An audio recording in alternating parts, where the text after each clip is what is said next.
Hello and welcome back everybody to this new and wonderful session. Today we are back after a very long time और आज हम करेंगे आपका modern physics one shot type ही रहेगा। हालांकि क्योंकि मॉडर्न फिजिक्स पढ़ाओगे तो 10-15 दिन लगते हैं पूरी डिटेल पढ़ाने में। बट जो मॉडर्न फिजिक्स शुरू हो रहा है अब, क्योंकि समय को देखते हुए ये मॉडर्न फिजिक्स हम वन शॉट में खत्म कर रहे होंगे। और एक सेकंड दीजिएगा बस, जरा सा मैं थोड़ा बैटरी प्लग इन कर लूँ, बार बार मेरा चार्जर हिल रहा है।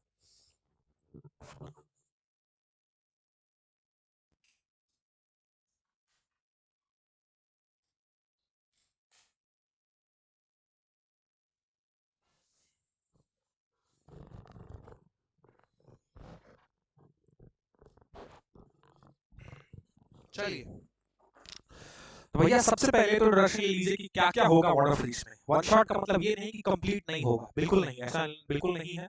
वन शॉट का मतलब भैया कंप्लीट तो होगा, एकदम अच्छे से होगा, और ऐसा भी नहीं है कि बहुत ज्यादा फास्ट होगा। हालांकि थोड़ा फास्ट होगा, ग्रैब करने की कोशिश कीजिएगा, क्योंकि डायरेक्ट इन डिटेल वो चीजें आपको जो है एकदम घुस के जो मैं बताता हूँ, क्योंकि जनरली मैं पूरा पढ़ता तो ऑब्वियसली सारा का सारा पढ़ते, बट ऐसा नहीं है कि समझ नहीं आएगा, उसकी चिंता ना कीजिए आप, ठीक है। तो वन शॉट होने वाला मॉडर्न फिजिक्स का दिस इज पार्ट नंबर 1, पहला वन शॉट वाला पहला पार्ट। और थोड़ा देख लीजिए भाई क्या क्या है मॉडर्न फिजिक्स में। तो मॉडर्न फिजिक्स एक सबसे बड़ा सेक्शन है और काफी हाईली वेटेज का सेक्शन होता है। मॉडर्न फिजिक्स एक इंटायर यूनिट है, समझ रहे हो। यूनिट मतलब क्या है भैया, कई चैप्टर को बना के जो यूनिट बनाई जाती है वो यूनिट है। मॉडर्न फिजिक्स एक इंटायर यूनिट है। इस यूनिट में सबसे पहला जो हम आज शुरू करेंगे, that is dual nature of matter, या फिर इसे dual nature of matter wave कहा जाता है, ठीक है। ठीक है, डुअल नेचर जो है वो आज शुरू होगा, ये पहला चैप्टर है। दूसरा आता है सर एटम्स। फिर तीसरा जो एटम्स के बाद आता है वो होता है न्यूक्लियाई। इसी में हम रेडियो एक्टिविटी के भी बारे में भी पढ़ते हैं। और एट द एंड सेमीकंडक्टर, ठीक है। तो ये पूरी इंटायर यूनिट है मॉडर्न फिजिक्स की, समझ लो। अगर ये पढ़ लिया तो क्लास 12 की जो फिजिक्स है उसमें पार्ट 2 में, समझ रहे हो, वॉल्यूम 2 जिसे आप कहते हो या पार्ट 2 कहते हो, इस वॉल्यूम 2 या पार्ट 2 में सिर्फ आपको ऑप्टिक्स पढ़नी रह जाएगी, फिर आपका 12th वाला फिजिक्स का पार्ट 2 भी खत्म हो जाएगा। तो समझ रहे हो, मॉडर्न फिजिक्स जो करने वाले हैं इसमें 4 चैप्टर होंगे, dual nature of matter and wave, atoms, nuclear और सेमीकंडक्टर्स, ठीक है। This is the part of modern. हालांकि सेमीकंडक्टर के बाद एक और सेक्शन पढ़ा जाता है ट्रांजिस्टर। तो ट्रांजिस्टर को फिलहाल मैं अभी छोड़ के रख रहा हूँ, क्यों? क्योंकि थोड़ा कम क्वेश्चन लेके जाते हैं आपके ट्रांजिस्टर से, ज्यादातर सेमीकंडक्टर बेसिक क्वेश्चन ही आते हैं, सेमीकंडक्टर वाला पार्ट थोड़ा कम ही आता है। हाईली इंपॉर्टेंट जो है वो रेडियो एक्टिविटी, न्यूक्लियाई, एटम्स और डुअल नेचर है, ये तीनों हाईली इंपॉर्टेंट है। सेमीकंडक्टर से भी थोड़ा कम सवाल आते हैं और ट्रांजिस्टर से एकदम ही कम आते हैं।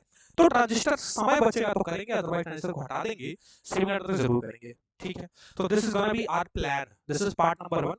देखते हैं पार्ट नंबर 1 कहाँ तक हो पाता है, ठीक है। देखते हैं पार्ट नंबर 1 कहाँ तक हो पाता है। तो हाँ बिल्कुल, बड़े दिनों बाद, चलो नमस्ते नमस्ते करना, पहले सेशन शुरू करते हैं, एंड में बात करेंगे, ठीक है। चलिए, तो भैया दिस इज पार्ट नंबर 1, जहां तक हो पाएगा वहां तक एंड करेंगे आज सेशन को, ठीक है। चलिए, तो शुरू करते हैं सबसे पहले डुअल नेचर से। अभी डुअल नेचर जो चैप्टर है, डुअल नेचर में जो सबसे पहली चीज आपको पढ़नी होती है वो होती है आपका फोटोन के बारे में। अब फोटोन हालांकि कहां से आया, पहले ये कॉन्सेप्ट समझ लो। सिंपली फोटोन का जो इजाद हुआ, मतलब फोटोन का जो कॉन्सेप्ट आया वो आया प्लैंक्स क्वांटम थ्योरी से।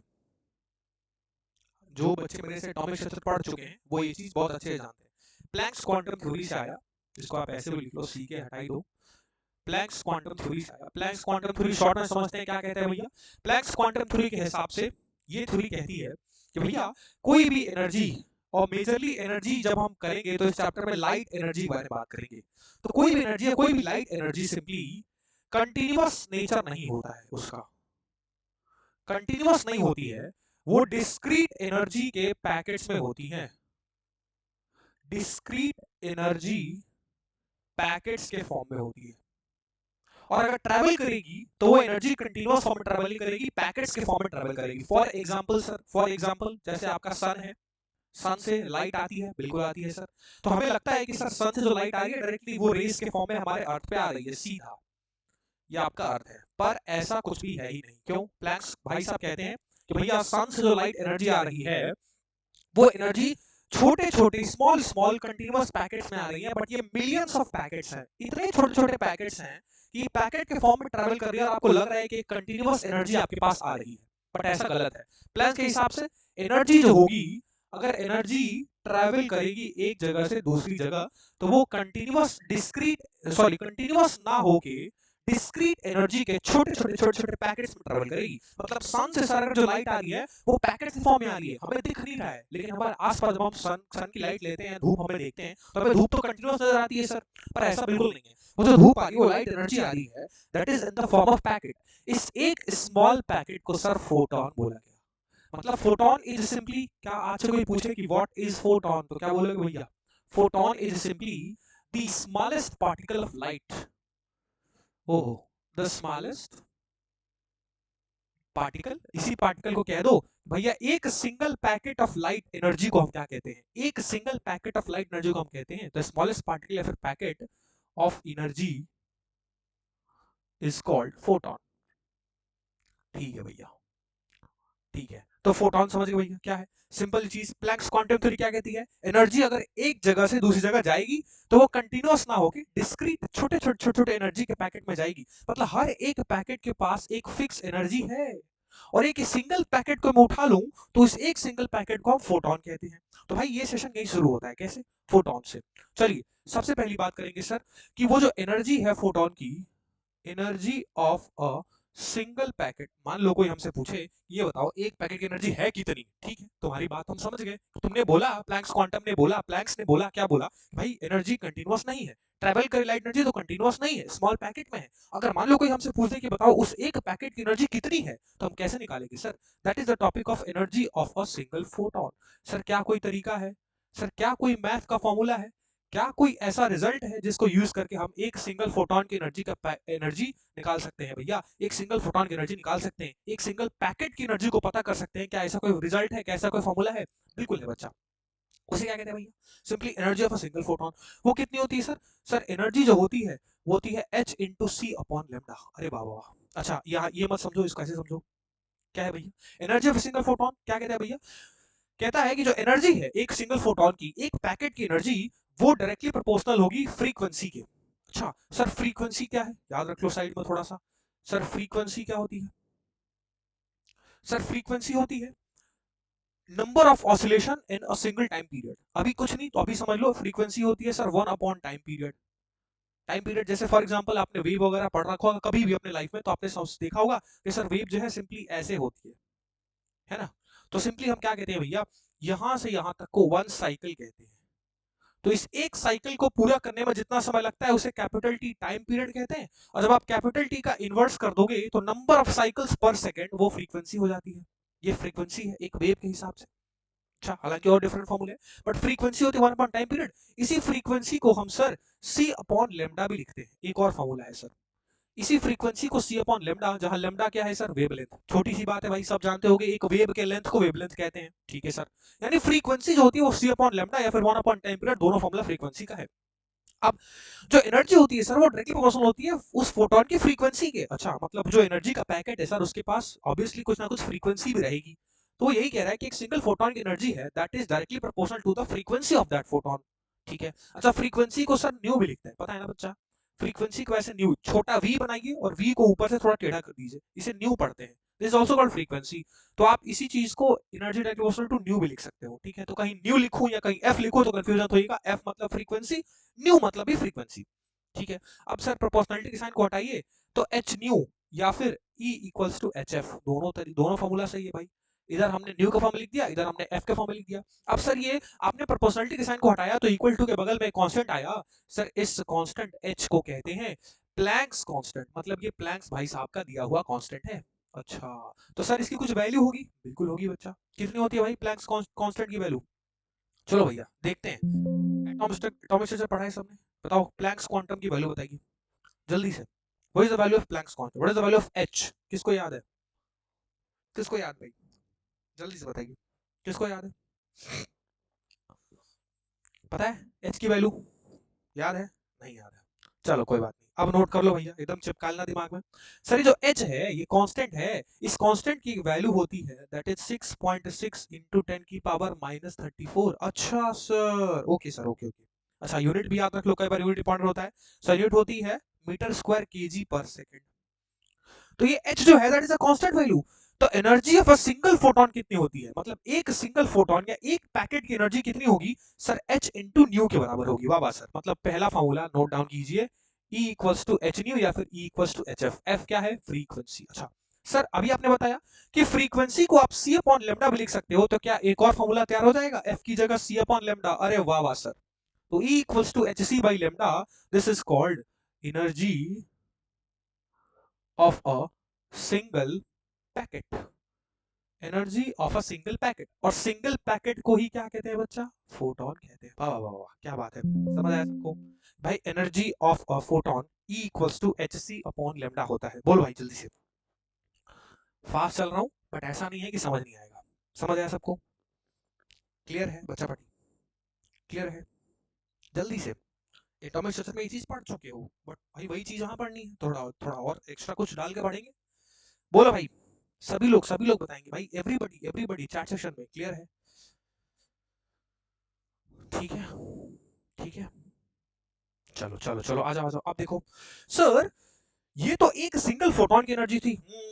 अब सर मान लो ऐसे एन नंबर, आपने ही तो बोला कि सर ऐसे खूब छोटे छोटे छोटे मिलियंस ट्रिलियंस ऑफ पैकेट्स हैं। ओके, मतलब एक सिंगल एक पैकेट की energy equals to H C upon lambda. तो sir for N number of photon, यानी एन नंबर ऑफ पैकेट होंगे, तो सर क्या करेंगे, उसकी एनर्जी कैसे निकालेंगे भाई, एन नंबर ऑफ फोटोन। वाह वाह वाह वाह वाह, for N number of photon क्या होगा sir, for N number of photon sir E equals to N H C by lambda. वाह वाह वाह, सिर्फ एन से मल्टीप्लाई कर दीजिए सर, वहां एन क्या है सर, नंबर ऑफ फोटोन है। वाह क्या बात है, मतलब अगर मान लो 1 ट्रिलियन, 1 बिलियन है, 1 मिलियन, 10 लाख, 5 लाख, कुछ भी दे, उस एन की वैल्यू पुट कर दीजिए वहां, यानी एक सिंगल फोटोन की energy H C by lambda, तो भाई एन की N H C by lambda. वाह वाह वाह वाह, क्या बात है सर।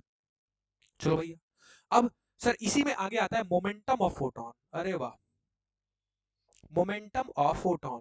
अच्छा एक और चीज, उससे इंपॉर्टेंट बात क्या सर, फोटोन जो है एक सिंगल पैकेट है, ठीक है, एक सिंगल पैकेट मतलब भाई ये पार्टिकल, भाई लाइट क्या है, जो आपने ये चीज पढ़ी होगी, हालांकि कॉन्ट्रडिक्शन इसमें बहुत सारे हैं, बट अभी के लिए क्या समझिए आप, जब हम प्लैंक्स क्वांटम थ्योरी पढ़ते हैं तो वो बताते हैं कि लाइट जो है, it is not a wave, it is a particle. ठीक है, जब आप एकदम डेप्थ में पढ़ोगे तो भाई वेव और पार्टिकल की बहुत सारी लड़ाई हुई लाइट की, कोई कहता था लाइट वेव है, कोई कहता था लाइट पार्टिकल है, बट जब आप प्लैंक्स क्वांटम थ्योरी कहते हो तो Planck's quantum theory particle nature को सपोर्ट करती है। तो भाई ऑब्वियसली अगर मैं एक एनर्जी सिंगल पैकेट कह रहा हूं या फिर एक सिंगल फोटोन कह रहा हूं, तो सर क्या उसका कुछ ना कुछ मास होगा, ऑब्वियसली सर मास है तभी तो मोमेंटम डिफाइन है। तो अभी हम पढ़ रहे हैं momentum of photon, it means एक नोट पॉइंट करने वाली बात का लिखिए सर, फोटोन का जो मास है वो तो होता है, वो तो एग्जिस्ट करता है, लेकिन सर फोटोन का जो मास है इसमें सर जो फोटोन का रेस्ट मास है दैट इज नॉट डिफाइंड, मतलब फोटोन का रेस्ट मास 0 होता है। तो ये क्या कह रहे हो सर, बड़ा कंफ्यूज कर रहे हो आप, कभी कह रहे हो कि मास होता है, कभी कह रहे हो रेट मास 0 है। रेस्ट मास 0 का मतलब क्या है सर, फोटोन क्या है सोचो, बताओ। फोटोन एक लाइट एनर्जी का पैकेट है, और सर ये बताओ, लाइट एनर्जी क्या कभी रुकती है, लाइट कभी रुकती है, लाइट को क्या कभी रोक सकते हो कहीं, बिल्कुल नहीं सर, बिल्कुल भी नहीं सर, लाइट तो हमेशा मूव करती है। और कितने स्पीड से लाइट मूव करती है, बताओ, याद है किसी को, कितने स्पीड से, what is the speed of light, what is the value of speed of light, भाई ये तो जानते हो। चलो बढ़िया है फिर तो। बताओ भाई, what is the value of speed of light, जल्दी से। अरे भाई 3 × 10⁸ तो भाई मतलब कि अगर आपका फोटोन मूव कर रहा है, it means the rest mass of photon is not defined. क्यों सर, क्योंकि फोटोन एक मूवमेंट करता हुआ पार्टिकल है, वो रेस्ट में आएगा ही नहीं, तो रेस्ट मास 0, बात खत्म, सिंपल सी चीज। तो मास तो है सर, बट एक कंडीशन है कि रेस्ट मास 0 है, ठीक है। अब मास तो है मतलब मोमेंटम आएगा, तो भाई मोमेंटम फोटोन लिखिए फटाफट से सर, मोमेंटम को डिनोट करते हैं p से, और मोमेंटम ऑफ जो फोटोन होता है सर, वो होता है h अपॉन लेमडा। अरे वाह, कितना सिंपल छोटू सा formula, h upon lambda. This h is again Planck's constant. Value जानते हैं आप, लेमडा क्या है सर, लेमडा सर उस फोटोन से जुड़ी हुई, अगर सर फोटोन के पास फ्रीक्वेंसी है तो सर फ्रीक्वेंसी का इनवर्स वेवलेंथ भी होता है, मतलब उस फोटोन से जुड़ी हुई वेवलेंथ, तो wavelength associated with the photon. ठीक है, बहुत बढ़िया, एसोसिएटेड विथ द फोटोन, ठीक है सर, क्या बात है। तो sir energy of single photon देख लिए, एनर्जी ऑफ एन फोटोन देख लिए, मोमेंटम ऑफ फोटोन देख लिए, बहुत बढ़िया सर, बहुत बढ़िया, बहुत बढ़िया, आ जाओ। अब देखो भाई, अब सर थोड़ी बात को आगे बढ़ाते हैं क्या, आ जाओ थोड़ा सा गेम करते हैं। कैसे सर, इस एनर्जी को थोड़ा समझिए, आइए मेरे साथ जुड़े रहिए।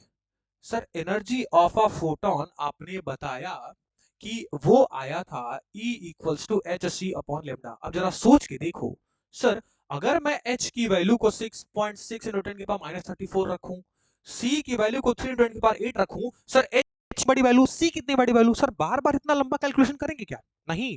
तो भैया यहां ले लीजिए शॉर्टकट। सर ये फॉर्मूला ठीक है, हम समझ गए जनरल फॉर्मूला ये होता है, बट सर लगाएंगे कौन सा वो मैं आपको बताता हूं। सर एनर्जी आप लिखेंगे 1240 लेमडा अपॉन, जब भी आपका 1240 हो, लेमडा हमेशा नैनोमीटर में होना चाहिए। अच्छा लेमडा क्या है सर? वेवलेंथ, वेवलेंथ की यूनिट होती है सर। सर वेवलेंथ आइए समझिए थोड़ा सा, सर लेमडा को कहते हैं वेवलेंथ। क्या कहते हैं बच्चा? वेवलेंथ। सर लेमडा की स्टैंडर्ड यूनिट एसआई यूनिट होती है मीटर। सर और भी यूनिट होती है, कैसे? सर एक को कहते हैं एनएम, इसको कहते हैं नैनोमीटर। क्या कहते हैं बच्चा? एक यूनिट होती है नैनोमीटर एनएम, और एक यूनिट क्या होती है बच्चा? बोलो बोलो। एंगस्ट्रॉम, इसको कहते हैं एंगस्ट्रॉम। अब जरा समझिए मेरे साथ भैया, नोट कीजिएगा जरा। नैनोमीटर का मतलब क्या है सर? याद रखिए 1 नैनोमीटर में 10 की पावर माइनस 9 मीटर होता है। आहा, ठीक है ठीक है ठीक है। 1 एंगस्ट्रॉम में 10 की पावर माइनस 10 मीटर होता है, एक कन्वर्जन है। तो सर मीटर तो हम जानते हैं, तो 1 नैनोमीटर में 10 की पावर माइनस 9 मीटर, 1 एंगस्ट्रॉम में 10 की पावर माइनस 10 मीटर। अब जरा सोच के देखो सर, यहां जब भी हम लेमडा नैनोमीटर में पुट करेंगे, तो आप डायरेक्टली इस एच सी की जगह 1240 पुट कीजिए, सीधा आपका आंसर आएगा। लेकिन लिमिटेशन क्या है सर? इसकी जो एनर्जी आएगी वो इलेक्ट्रॉन वोल्ट में आएगी। बट आप लोग कहोगे सर एनर्जी तो जूल में होती है? हम तो बचपन में पढ़े एनर्जी जूल में होती है। अरे बच्चा एनर्जी की एक और यूनिट होती है जिसको कहते हैं ईवी, इलेक्ट्रॉन वोल्ट। ठीक है सर। अच्छा सर एक और फॉर्मूला ले लो क्या शॉर्टकट में। सर 12400 लेमडा, यहां आप एंगस्ट्रॉम के लिए, अरे वाह, मतलब लेमडा अगर आपका एंगस्ट्रॉम में, और जनरली आपका नैनोमीटर और एंगस्ट्रॉम में ही देगा, याद रख लो कभी भी, मीटर में बहुत रेयरली पूछता है वो नैनोमीटर में देगा, एंगस्ट्रॉम में देगा। सीधा फॉर्मूला लगाइए, बार बार ये एच कीजिए, सी कीजिए, मल्टीप्लाई कीजिए, ये सब फलान टिम का ना दूर रखो। वन शॉट पढ़ रहे हो, डायरेक्ट समझो। क्या सर 1240 अपॉन, अगर कभी भी लेमडा नैनोमीटर में हो तो 1240 ऊपर रहेगा, लेमडा अगर एंगस्ट्रॉम में हो 12400 ऊपर रहेगा, और सर एनर्जी की यूनिट आएगी तो आएगी ईवी में, ओहो इलेक्ट्रॉन वोल्ट में। अच्छा सर थोड़ा फंडा है सर, थोड़ा समझाइए सर, समझ नहीं आ रहा सर। जूल से ईवी, अरे भाई ठीक है एनर्जी है, जूल से इलेक्ट्रॉन वोल्ट, सर ये दोनों एनर्जी की यूनिट है। क्या है? जूल से इलेक्ट्रॉन वोल्ट, हमेशा रख लो। इलेक्ट्रॉन वोल्ट ईवी मतलब भाई इलेक्ट्रॉन, ई की वैल्यू 1, ई की वैल्यू किसके बराबर होती है? 1.6 न्यूटन की पावर माइनस 19। सर जूल से इलेक्ट्रॉन वोल्ट जाना है तो नोट कर लो सर, कभी भी जूल से अगर इलेक्ट्रॉन वोल्ट जाना है तो आपको क्या करना पड़ेगा सर? सर 1 इलेक्ट्रॉन वोल्ट, भाई एक इलेक्ट्रॉन की वैल्यू कितनी है? 1.6 न्यूटन की पावर माइनस 19। तो हमें जूल से इलेक्ट्रॉन वोल्ट जाना है, ध्यान समझना, जूल से इलेक्ट्रॉन वोल्ट जाना है। इट मींस हम क्या करेंगे भाई, सोचो तुम्हारे पास एक यूनिट है जो कि पहले से एनर्जी, भाई ऑब्वियसली एनर्जी की यूनिट डिफरेंट तरीके की हो सकती है। एक स्टैंडर्ड यूनिट एनर्जी की यहां सेट की गई इलेक्ट्रॉन वोल्ट की, बस आपको कुछ नहीं करना है सर। कभी भी अगर आप जूल से, भाई एक जूल एनर्जी में 1.6 इंटू 10 की पावर माइनस 19 इलेक्ट्रॉन वोल्ट होता है। मतलब एक इलेक्ट्रॉन वोल्ट में 1.6 इंटू 10 की पावर माइनस 19 जूल। इसको ऐसे समझिए, एक ईवी में 10 की पावर माइनस 19 इलेक्ट्रॉन वोल्ट। तो जूल से इलेक्ट्रॉन वोल्ट जाना हो, डिवाइड कर दीजिए इस वाली पूरी वैल्यू से, और इलेक्ट्रॉन वोल्ट से जूल जाना हो तो क्या कीजिए सर? मल्टीप्लाई कर दीजिए 1.6 इंटू 10 की पावर माइनस 19 से। याद रखोगे भैया? बताइए, कभी भी इलेक्ट्रॉन वोल्ट से जूल जाना हो क्या करना पड़ेगा सर? मल्टीप्लाई कर देंगे, मल्टीप्लाई कर देंगे सर। सर एक फॉर्मूला के साथ ये भी बता दीजिए, कौन सा फॉर्मूला, कंफ्यूजन नहीं हो आप, जैसे क्वेश्चन भी क्या क्या बोल रहा है भाई, ढंग ढंग ढंग से बोल भाई, क्या बोल रहा है?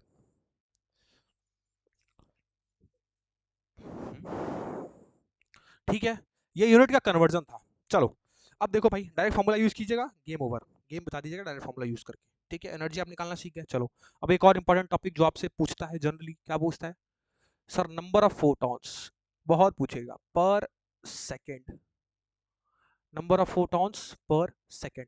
Sir number of photons per second, कितने number of photons per second गिरते हैं? चलो भैया अब देखो सर, जनरली होता क्या है, हालांकि ये फोटो इलेक्ट्रिक इफेक्ट का फिनोमेना भी आगे फोटो इलेक्ट्रिक इफेक्ट भी समझाऊंगा, बट सर होता क्या है कि एक मेटल की प्लेट लेते हैं हम, अभी फोटो इलेक्ट्रिक इफेक्ट हम समझेंगे, ठीक है? सर ये एक मेटल की प्लेट होती है, मेटल ही है, उसकी एक प्लेट बना दी हमने, और इस मेटल की प्लेट में हम लगातार लाइट गिराए जा रहे हैं सर। अब ये बताओ, अगर लगातार आप लाइट गिराओगे, इट मींस इस मेटल की प्लेट पे आप क्या कर रहे हो सर? इस मेटल की प्लेट में आप फोटोन को इंसिडेंट करा रहे हो, छोटे छोटे पैकेट्स को, है कि नहीं?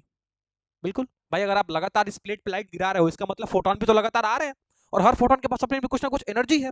सर अब थोड़ा समझते हैं कि अगर कोई पूछे कि इस मेटल से, भाई ऑब्वियसली फोटोइलेक्ट्रिक इफेक्ट जब आगे पढ़ाऊंगा आपको, कि जब हम लाइट एनर्जी सफिशिएंट एनर्जी गिराते हैं तो मेटल के अंदर से इलेक्ट्रॉन बाहर निकलते हैं, या फिर सिंपली कितने फोटोन गिरे इसके ऊपर ताकि वो इलेक्ट्रॉन को बाहर निकाल सके, ये एक अलग फिनोमेना अभी हम समझाएंगे। बट अभी के लिए क्या समझो आप, कि सब मान लो आपके पास एक मेटल प्लेट है, भाई वो आयरन की हो सकती है, कुछ भी हो सकती है, कोई भी मेटल उठा लो, एल्यूमिनियम हो सकती है, कुछ भी हो सकती है, वो एक मेटल की प्लेट थी, आपने उस पर लाइट गिराई, आपने क्या किया, लाइट को गिराया। अब आप लाइट को जब आप गिराते हो किसी भी मेटल के प्लेट में, तो सर मेटल से एक इलेक्ट्रॉन निकलता है, इस फिनोमेना को फोटोइलेक्ट्रिक इफेक्ट कहते हैं, आगे अभी समझाऊंगा। बट अगर कोई कह दे कि बताओ कि इस मेटल के प्लेट में कुछ नंबर ऑफ इलेक्ट्रॉन्स निकल गए, तो कितने फोटोन पर सेकंड इस मेटल की प्लेट में गिरे होंगे, वो जनरली एग्जामिनर आपसे पूछता है कि कितने number of photons per second आप इस लगातार जब वो लाइट भेज रहे हो तो उस लाइट में से कितने number of photons per second इस मेटल की प्लेट पे जाकर टकरा रहे हैं, वो बताइए। ये कॉन्सेप्ट पूछता है। अब कैसे निकालेंगे सर नंबर ऑफ फोटॉन पर सेकंड, आओ भैया देखते हैं। सर इसमें जो आप लाइट गिरा रहे हो, सर इस लाइट की कुछ ना कुछ वेवलेंथ होगी, भाई ऑब्वियसली लाइट है तो कुछ ना कुछ वेवलेंथ तो होगी, और सर इस लाइट की इंटेंसिटी भी होती है जिसको आई बोला जाता है। क्या है सर? इंटेंसिटी। अच्छा सर ये शब्द आया, थोड़ा इस पे थोड़ा फोकस डालिए, प्रकाश डालिए। Intensity that is I. Sir intensity होती है एनर्जी पर unit area per unit time. अच्छा, मतलब इंटेंसिटी को लिख सकते हैं एनर्जी, जितनी आपने एनर्जी गिराई, मतलब जो एनर्जी थी आपकी लाइट की, दैट इज एनर्जी पर unit area per unit time, यानी ई अपॉन ए अपॉन टी। अरे सर, मतलब इंटेंसिटी होती है कितनी एनर्जी आपने रेडिएट की, रेडिएट मतलब कितनी एनर्जी आपने मेटल के प्लेट पे दी, और उस मेटल के प्लेट का एरिया कितना था, और कितने समय तक आपने लाइट गिराई, that is defined the intensity of light. मतलब energy radiated per unit area per unit time, direct intensity होती है, सीधा याद रखो। क्या sir? Energy upon area into time, A है सर एरिया, ये है एनर्जी, ठीक है। ये एक फॉर्मूला है इंटेंसिटी का। सर इंटेंसिटी को एक और तरीके लिखा जाता है, कैसे? Sir power radiated per unit area. अच्छा, कैसे? जरा सोचो।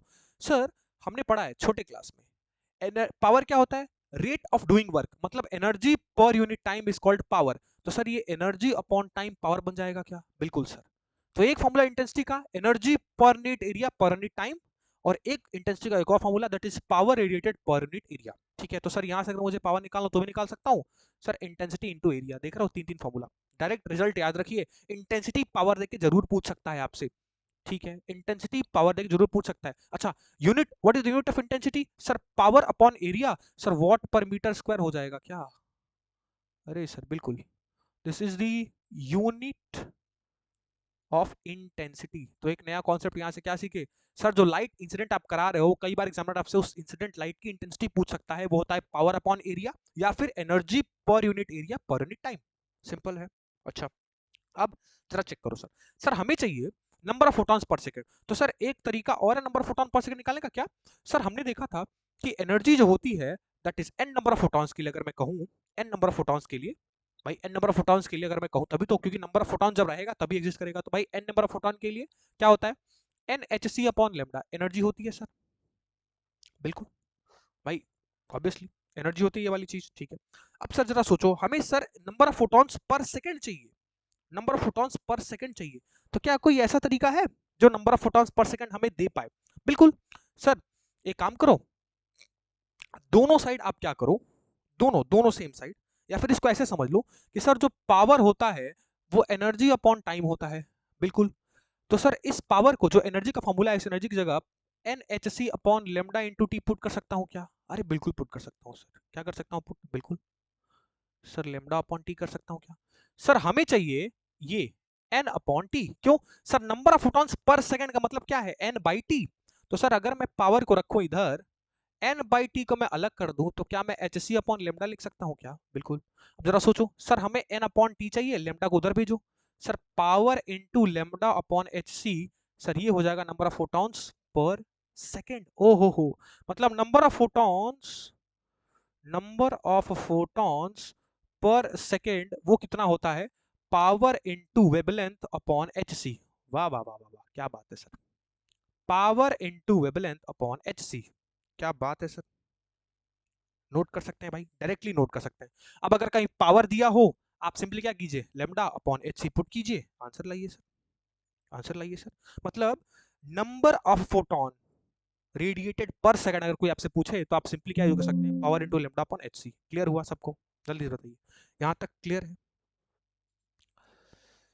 हाँ भाई, देख लिए भाई 12th का पेपर, मत टेंशन लो, अभी बताओ समझ आएगी नहीं ये चीज जो मैं तुमको समझाना चाहता हूँ अभी। हो गया? अच्छा अच्छा अच्छा अच्छा, ओके ओके ओके, चलो बहुत बढ़िया बहुत बढ़िया। अब देखो जरा चेक करना जरा सर। अभी के लिए मैं क्या कह सकता हूँ, ये जो number of photons per second है ना, इसको मैं कैपिटल एन मान लेता हूँ एक वक्त के लिए। क्या मान लेता हूँ? Capital N. ठीक है सर। जरा सोचो सर, इस number of photons per second, N small N upon per second की जगह कैपिटल एन पुट कर दूं, तो sir capital N will be P upon lambda into H C. ठीक है सर। अच्छा, जरा चेक करना। अब जरा चेक करो सर, मुझे कुछ और भी दिख रहा है। क्या दिख रहा है, जरा सोच के देखो सर। इस एच सी को अगर मल्टीप्लाई कर दूं, लेमडा को नीचे मल्टीप्लाई कर दूं, तो मुझे H C upon lambda into number of photons per second capital N is equals to power मिल गया, मिल गया। जरा सोचो सर, इस एच सी को मैं यहां मल्टीप्लाई कर दूं, एच सी को इधर मल्टीप्लाई कर दूं, बिल्कुल, और लेमडा को नीचे भेज दूं, into N equals to P मिल गया। अब जरा चेक करो सर, ये एच सी अपॉन लेमडा ये क्या है सर? सर ये energy of a single photon है। ओ हो, मतलब power equals to number of photons per second into energy of a single photon. अरे वाह वाह वाह, एक और फॉर्मूला निकला सर, एक और फॉर्मूला निकला सर। क्या निकला बच्चा? सर वो निकला कि number of photons per second directly आप निकाल सकते हैं, that is power, power upon energy of a single photon. वाह, तो एक और फॉर्मूला आया भाई पैकेट में, देखते चलो बस। सर एक फॉर्मूला तो ठीक है, इतना लंबा चौड़ा करेंगे, एन अपॉन एस निकालेंगे, power into lambda upon H C. Sir अगर डायरेक्ट हमें पता हो कि एक सिंगल फोटोन की एनर्जी कितनी है और टोटल पावर कितना है, या पावर टोटल है भैया, ये याद रखिएगा। तो सर टोटल पावर जो क्वेश्चन में दिया रहेगा, एक सिंगल फोटोन की एनर्जी से डिवाइड कर देंगे तो डायरेक्टली हमें number of photons per second मिल जाएगा, जिसको हमने कैपिटल एन बोला था। बोलो क्लियर है कि नहीं? अरे अभी देंगे, चिंता मत करो, एग्जांपल देंगे, बताओ क्लियर है कि नहीं? बिल्कुल सर। मतलब डायरेक्टली हम कैपिटल निकाल सकते हैं। कैसे निकाल सकते हैं बच्चा? डायरेक्टली निकाल सकते हैं सर, टोटल पावर को एक सिंगल फोटोन की एनर्जी से डिवाइड कर दीजिए, game over sir, game over. ठीक है। अच्छा सर, एक और शब्द यहाँ एग्जामिनर थोड़ा सा और घुमाता है। क्या घुमाता है सर? यहां से क्या कहता है ना कि number of photons per second निकलवाता है इन टर्म्स ऑफ इंटेंसिटी। अरे सर बिल्कुल निकाल सकते हैं भाई, लिख लो। इंटेंसिटी देकर नंबर ऑफ फोटॉन निकलवाए तो number of photons per second in terms of intensity sir निकाल सकते हैं क्या? बिल्कुल भाई, number of photons per second को मैंने कैपिटल एन बोल दिया सर। पावर की जगह अभी हमने देखा कि पावर जो होती है वो इंटेंसिटी इनटू एरिया होती है। ओहो हो, तो क्या पुट कर सकता हूं, intensity into area upon energy of a single photon. वाह वाह सर, ऐसे भी निकल जाएगा। बहुत बढ़िया सर, बहुत बढ़िया सर। अच्छा सर, इसी फॉर्मूले को तरीके से क्या लिख सकते हैं, intensity into area, sir energy of single photon खोल दो, एच सी अपॉन लेमडा। ले भैया, देख रहे हो फॉर्मूले की लाइन लग गई। तो भैया ये सारे अगर वेरिएशन अगर आप याद रखते हो तो कोई प्रॉब्लम नहीं होगी। जल्दी से बताइए क्लियर हुआ कि नहीं, जल्दी से बताइए क्लियर हुआ कि नहीं। डायरेक्टली अगर आप सारे इस वेरिएशन को याद रखते हैं तो कहीं प्रॉब्लम नहीं होने वाली है, हर वेरिएशन का आप सवाल कर जाएंगे। अब जैसा कि हमारे बंधु ने कहा था कि सर एक एग्जाम्पल दे दीजिए, तो ले लेते हैं एग्जाम्पल। चलिए भैया, क्वेश्चन, क्वेश्चन भैया आ जाइए भैया, ताजा ताजा क्वेश्चन। क्वेश्चन क्या कह रहा है बच्चा बाटी? क्वेश्चन कह रहा है कि the number of photons per second, the number of photons per second on an average emitted by the source of monochromatic light। अच्छा, मोनोक्रोमेटिक लाइट का मतलब क्या होता है बच्चा? एक ऐसी लाइट जिस सिंगल वेवलेंथ की लाइट हो, समझ गए? वैसे तो लाइट में कितने कलर होते हैं भाई, विबग्योर, याद आ रहा है ना, डिफरेंट वेवलेंथ की विबग्योर पढ़ा था, एटॉमिक स्पेक्ट्रम। तो ये कह रहा है कि सर एक सिंगल वेवलेंथ की लाइट है जिसका वेवलेंथ आपको दे दिया, ऑफ वेवलेंथ 600 नैनोमीटर। मैंने बोला था ना तेरे से, देख नैनोमीटर में हमेशा देगा। When it delivers the power of 3.3 into 10 की पावर -3 वॉट।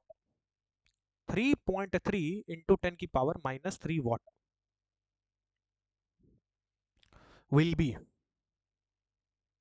चलिए भैया, एच की वैल्यू भी दी है साइड में, दैट इज 6.6 इंटू 10 की पावर -34। चलिए भैया, हमसे क्या पूछ रहा है बच्चा? हमसे पूछ रहा है भाई नंबर ऑफ फोटॉन पर सेकंड बता दीजिए। चलो भैया सिंपल है, अब मेरा कन्वेंशन तरीके से लगाइए। आइए देखिए सर, हमको पता है क्या, जरा बताइए सर। एनर्जी ऑफ देखो हमने अभी डायरेक्टली ये चीज पढ़ी थी, अगर हमारा तरीका लगाओगे डायरेक्ट सॉल्व होगा, सीधा लगाओ डायरेक्ट सॉल्व होगा। कैसे sir? Number of photons per second मैंने आपको बताया अभी कि टोटल पावर अपॉन गिवन क्या एनर्जी। अरे बाबा वाह, total power upon given energy. Sir हमारे पास पावर दिया है कितना? 3.3 इंटू 10 की पावर -3। और अगर सिंगल फोटोन की एनर्जी कितनी होती है बच्चा? सर ये होती है H C upon lambda. But sir हम कौन सा एच और सी पुट करने वाले हैं? अगर लेमडा नैनोमीटर में दिया है तो हमें पता है कि सर 124 अपॉन 600, क्या ये अप्रोक्सीमेटली 2 के बराबर आएगा? भाई 2 ही तो आएगा, अप्रोक्सीमेटली 2 आएगा भाई। हल्का ज्यादा आएगा पॉइंट में, इग्नोर मार दो, अप्रोक्सीमेटली 2 मान के चलो, अप्रोक्स मान के।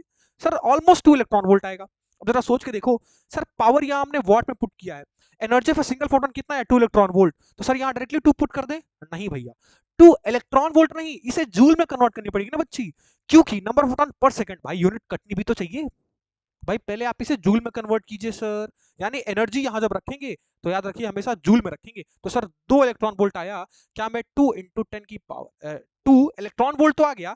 सर इसे जूल में कन्वर्ट करने के लिए मैंने क्या बताया था सर? 1.6 इंटू 10 की पावर -90 से मल्टीप्लाई कर दो सर, 1.6 इंटू 10 की पावर -90 से मल्टीप्लाई कर दूंगा सर, ये ऑलमोस्ट अप्रोक्सीमेटली, ये भी नीचे सर 1.6 है सर, 3.2 आएगा, बाकी कोई प्रॉब्लम नहीं है सर। अभी के लिए आप मान के चलो भाई 3.3 3.2 सेमी मान के इसको काट डालो भाई, अप्रॉक्स बल लेके चल रहे हैं, हमें अप्रॉक्सीमेटली चाहिए कि number of photons per second कितना आएगा।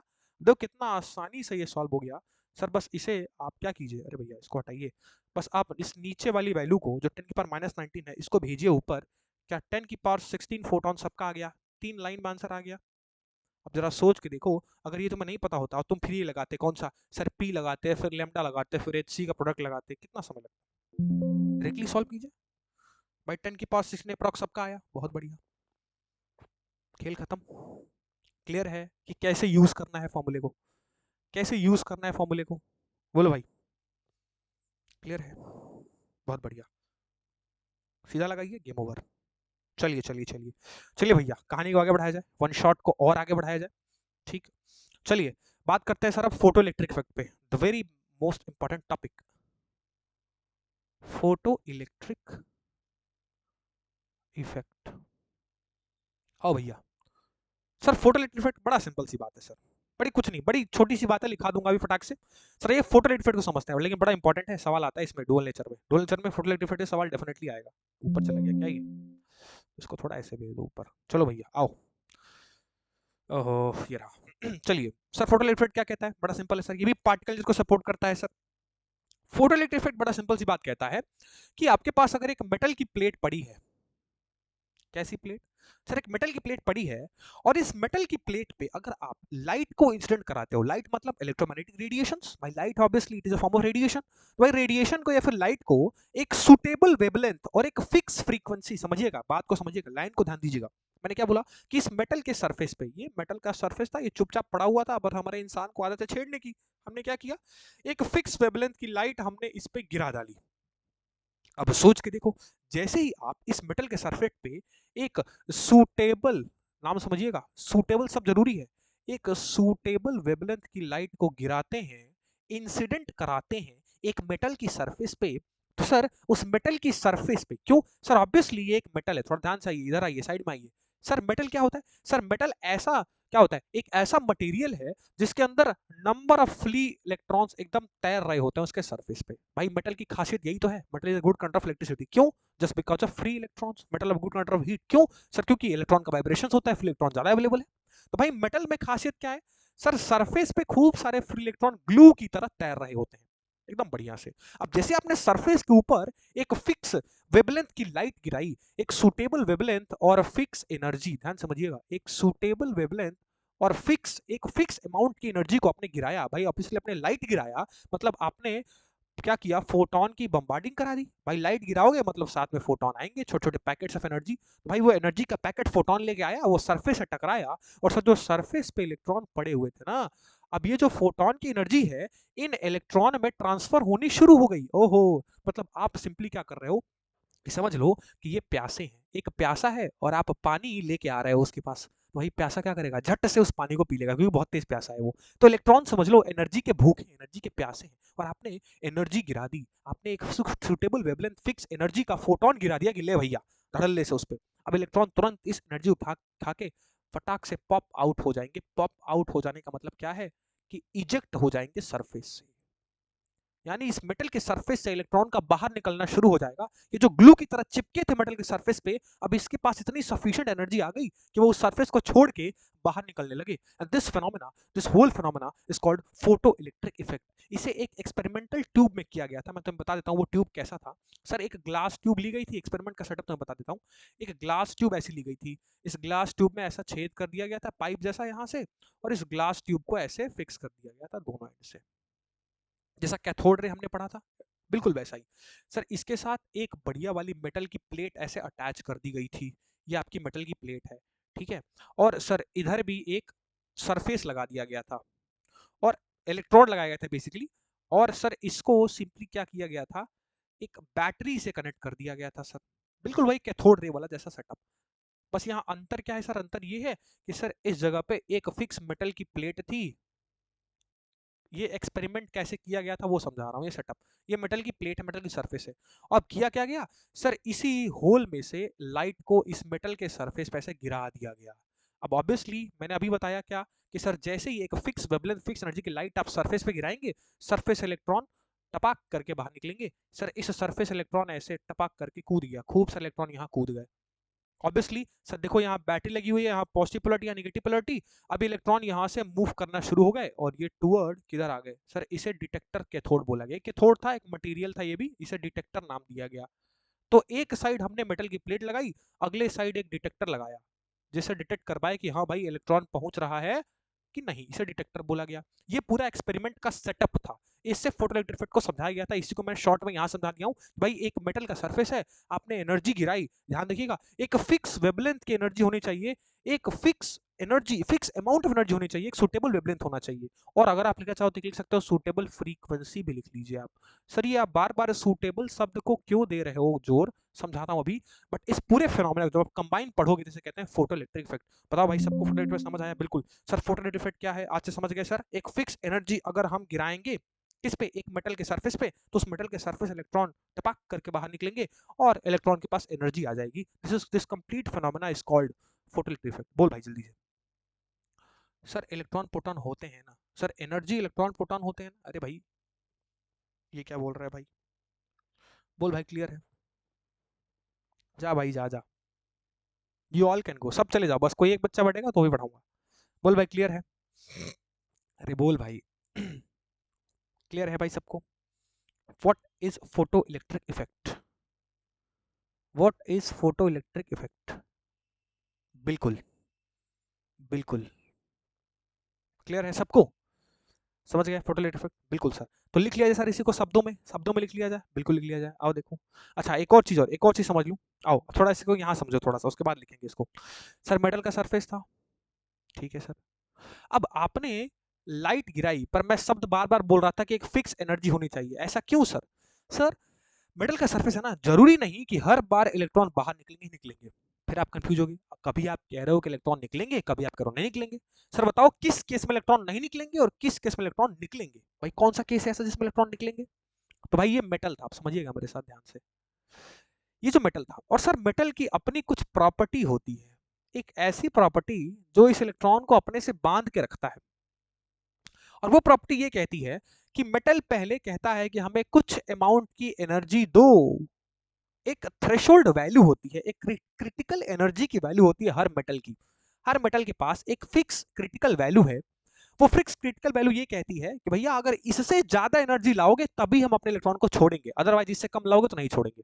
और भैया उस fix minimum energy, critical energy को हम कहते हैं वर्क फंक्शन ऑफ मेटल। अच्छा, मतलब वर्क फंक्शन सिंपली वो मिनिमम एनर्जी है जो पहले आपको इस मेटल को देनी पड़ेगी कि भाई अपने इलेक्ट्रॉन को तुम छोड़ो, तब जाके आप वो मेटल उस इलेक्ट्रॉन को छोड़ेगा और फिर आपका इलेक्ट्रॉन टपाक करके बाहर निकलेगा। अच्छा, मतलब इंसिडेंट कराने के लिए ये मिनिमम एनर्जी का क्राइटेरिया आपको पार करना पड़ेगा। जैसे क्या होता है भैया, जैसे बहुत लंबी लाइन होती है, कोई अपना सरकारी काम कराने जाओ, गवर्नमेंट काम कराने जाओ, तो बहुत लंबी कतार लगी होती है, समझ लो आप सबसे पीछे आए, तो भाई जब तक वो पूरी कतार पूरी नहीं, आगे के लोग जब तक अपना काम करा के नहीं निकलेंगे तब तक आपका नंबर आएगा क्या? बिल्कुल नहीं। तो वैसे ही समझ लो कि मिनिमम एक फिक्स एनर्जी इतनी होनी चाहिए कि वो उस मेटल के वर्क फंक्शन से ज्यादा हो, तब जाके मेटल इलेक्ट्रॉन को छोड़ेगा। मतलब मेटल बोल रहा है कि भैया इतनी आसानी से आप एनर्जी गिराओगे तो नहीं छोड़ेंगे, पहले आप हमारे इस वर्क फंक्शन की वैल्यू के बराबर एनर्जी लाओ या इससे ज्यादा एनर्जी लाओ, तब हम अपने इलेक्ट्रॉन को बाहर निकालेंगे। तो जो मिनिमम एनर्जी एक मेटल को देनी पड़ती है उस इलेक्ट्रॉन को बाहर निकालने के लिए, that minimum energy known as work function. अच्छा, क्या बात है सर। इस वर्क फंक्शन को सर ऐसे फाई सिंबल से लिखते हैं, फाई। तो कहीं फाई लिखा हो इसका मतलब वो वर्क फंक्शन की बात कर रहा है। अब जैसे एग्जांपल के लिए समझाओ सर, एग्जांपल के लिए समझाओ। मान के चलो कि सर एक मेटल था और हमने बोला इस मेटल के फाई की वैल्यू मतलब वर्क फंक्शन की वैल्यू है सर 2 इलेक्ट्रॉन वोल्ट। तो आपको जो एनर्जी गिरानी है, आप जिस एनर्जी ऑफ जिस सॉरी जिस अमाउंट की एनर्जी आप इंसिडेंट कराओगे, जिस अमाउंट की लाइट एनर्जी आप इंसिडेंट कराओगे, वो इस 2 इलेक्ट्रॉन वोल्ट से ज्यादा होनी चाहिए। अच्छा, अगर 2 इलेक्ट्रॉन वोल्ट से कम निकला तो क्या मेटल इलेक्ट्रॉन को छोड़ेगा? बिल्कुल नहीं। सर खुद के मेटल की जो कंडीशन है वो 2 इलेक्ट्रॉन वोल्ट है, तो अगर आप यहाँ 5 इलेक्ट्रॉन वोल्ट गिराओगे तो 2 इलेक्ट्रॉन वोल्ट उसको निकालने में खर्च हो जाएगा, और बाकी बचा हुआ भाई 5 में से 2 इलेक्ट्रॉन खर्च हो गया, तो बाकी बचा हुआ 3 इलेक्ट्रॉन वोल्ट उस इलेक्ट्रॉन के पास आ जाएगा और इलेक्ट्रॉन टपक करके बाहर निकलेगा। अच्छा, मतलब समझ गए सर, क्या समझे? सर मेटल की अपनी भी खासियत है क्या? सर मेटल पहले उस 2 इलेक्ट्रॉन वोल्ट को उस बॉन्ड को तोड़ने में लेगा जो कि अपने इलेक्ट्रॉन के साथ बना के रखा था, और फिर इलेक्ट्रॉन फ्री होगा। मतलब कभी भी नोट कीजिए सर, इलेक्ट्रॉन का इजेक्शन, यहां से एक पॉइंट निकलता है क्या, ejection of electron is only possible, note point लिखा रहा हूं, ejection of electron is only possible when जो आपकी एनर्जी इंसिडेंट है, ये आपकी इंसिडेंट एनर्जी, इंसिडेंट मतलब जितनी एनर्जी आपने गिराई उसकी वैल्यू हमेशा उसके फाई यानी वर्क फंक्शन से ज्यादा हो। ग्रेटर देन और इक्वल टू भी डाल दीजिए, बराबर भी रहेगा तो भी इलेक्ट्रॉन निकल जाता है, और अगर उससे ज्यादा रहा, हालांकि कंडीशन तो ज्यादा ही कहती है कि ज्यादा रखिए अपनी एनर्जी को, तब जाके आपकी एनर्जी इलेक्ट्रॉन इजेक्ट करेगी। इंपॉर्टेंट बात है कि ejection of electron is only possible when, कब होगा सर? जब आपकी इंसिडेंट एनर्जी ग्रेटर देन या फिर इक्वल टू वर्क फंक्शन होगी। तो आप वर्क फंक्शन समझ गए, फोटो इलेक्ट्रिक इफेक्ट समझ गए, बताइए जल्दी से। चॉकलेट आईफोन का भी एग्जांपल देने का टाइम नहीं है, ठीक है, डिटेल में पहले ही पढ़ा चुका हूँ। समझ गए क्या सब लोग? बताइए सर, सभी लोग बताइए। बिल्कुल सर, समझ गए। क्लास कब तक रहेगी, कब तक करना चाहते हो ये बताओ, कब तक करना चाहते हो ये बताओ।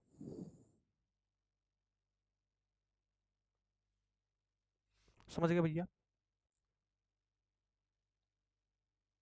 अच्छा, 7:15 तक, चलो ठीक है। तो समझ गए वर्क फोटो इलेक्ट्रिक इफेक्ट, तो आप फोटो इलेक्ट्रिक इफेक्ट फटाक से लिख लो, फिर उसके बाद छोड़ ही देते हैं जब कह रहे हो तो।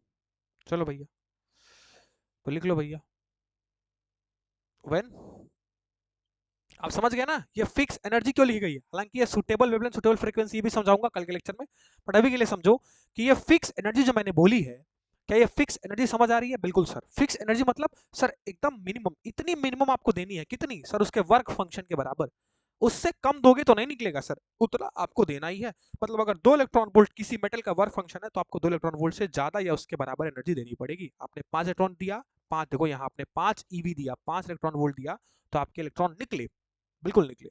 अगर इससे कम देते तो नहीं निकलते। तो नोट कर लो बस, छोटा सा यहाँ स्टेटमेंट है फोटोलिटिक इफेक्ट का। हालांकि मैं तो सोचा था कि 2 घंटे आज कम से कम पढ़ाऊंगा, पर चलो अब कल से कह रहा हूँ तो कल से ही कंटिन्यू करेंगे। कल से 2 घंटे की क्लास होगी, ठीक है, लंबी सी, मॉडर्न जल्दी खत्म करना है।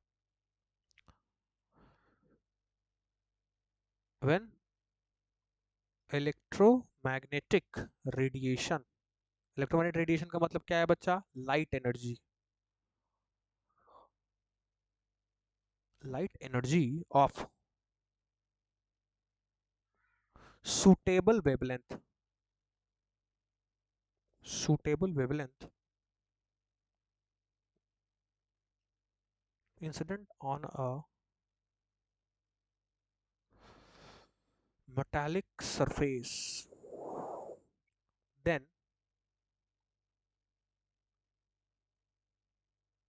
electrons are emitted. This phenomena is called photoelectric effect. Notes बनाते चलिए। अब वन शॉट का मतलब ये नहीं है कि आप नोट्स नहीं बनाएंगे। This phenomena is called photoelectric effect. Clear है? और जो इलेक्ट्रॉन निकले हैं सर, उस emitted इलेक्ट्रॉन को, the emitted electron is called photoelectron. Clear है? चलिए चलिए फिर, ठीक है, समझ आया सबको? ओके।